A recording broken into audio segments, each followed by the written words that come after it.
வணக்கம். இது தமிழ் செய்தி யூடியூப் சேனல் வழங்கும் சிறப்பு அண்மை செய்திகள். தேமுதிக பொதுச் செயலாளர் பிரேமலதா விஜயகாந்த் அவர்கள் கோயம்பேட்டில் உள்ள தேமுதிக தலைமை அலுவலகத்தில் நிருபர்களை சந்தித்தார். அப்பொழுது அவர் தாங்கள் இன்னும் எந்த கட்சியுடனும் பாராளுமன்ற தேர்தல் கூட்டணி குறித்து பேசவில்லை என்றும் தங்களுடனும் எந்த கட்சியும் பேசவில்லை என்றும் தெரிவித்தார். மேலும் மாவட்ட செயலாளர்கள் கூட்டத்தில் தேர்தல் கூட்டணி கொடுத்து இறுதியான முடிவை எடுக்க பொதுச் செயலாளரான தனக்கு அதிகாரம் தரப்பட்டுள்ளது என்று கூறினார்.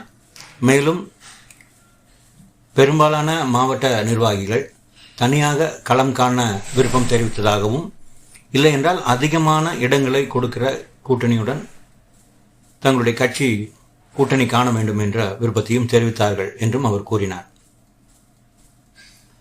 2014 பாராளுமன்ற தேர்தலில் தேமுதிகவுக்கு 14 பாராளுமன்ற இடங்களும் ஒரு ராஜ்யசபா சீட்டும் கொடுக்கப்பட்டது. அந்த அடிப்படையில் இப்பொழுது 14 பாராளுமன்ற இடங்களும் ஒரு ராஜ்யசபா இடமும் கொடுக்கிற கூட்டணியுடன் களம் காண்பதே தங்களுக்கு விருப்பம் என்று பிரேமலதா அவர்கள் தெரிவித்தார். மேலும் சில தொலைக்காட்சி சேனல்களில் தங்களுடைய கட்சி 4+1 அதாவது 4 பாராளுமன்றங்கள் ஒரு ராஜ்யசபா இடம் கொடுக்கிற கட்சியுடன் கூட்டணி சேரப்போவதாக சில கருத்துகள் வருகின்றன. இந்த பலவித கருத்துகளில் எதிலும் உண்மையில்லை, இவையெல்லாம் வெறும் யூகங்கள் தான். தாங்கள் இன்னும் எந்த கட்சியுடனும் பேசவில்லை, தங்களிடம் எந்த கட்சியும் பேசவில்லை என்று தெரிவித்தார். அவர் இவ்வாறு கூறினாலும் கூட கள நிலவரம் என்பது அவர் கூட்டு சேரப்போகிற 3 கூட்டணிகள் உள்ளன. 2 அதிமுக அதிகாரப்பூர்வமான அதிமுக, எடப்பாடி பழனிசாமி அவர்களுடைய தலைமையிலான அதிமுக மற்றும் ஓபிஎஸ் தலைமையிலான கூட்டணி அல்லது பிஜேபி கூட்டணி. இந்த 3 கூட்டணிகளிலும் எந்த கூட்டணியுடன் சேர்ந்தாலும் 14+1 இடம் கிடைப்பதற்கு வாய்ப்புகள் இல்லை. இவர் எடப்பாடி தலைமையிலான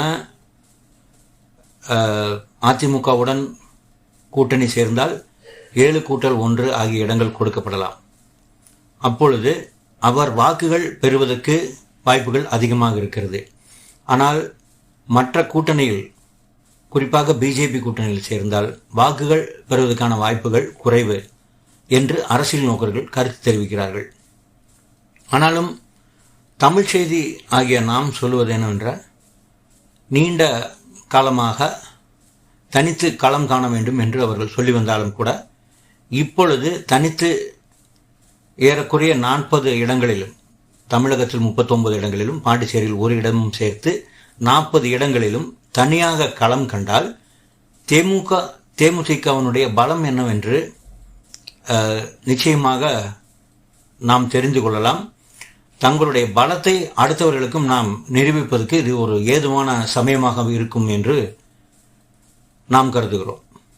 இதை போன்ற மேலும் விறுவிறுப்பான புதிய அரசியல் செய்திகளுக்கு இணைந்திருங்கள். தமிழ் செய்தி யூடியூப் சேனலுடன் ஷேர் பண்ணுங்க, சப்ஸ்கிரைப் பண்ணுங்க. உங்களுடைய மேலான ஆதரவுக்கு நன்றி.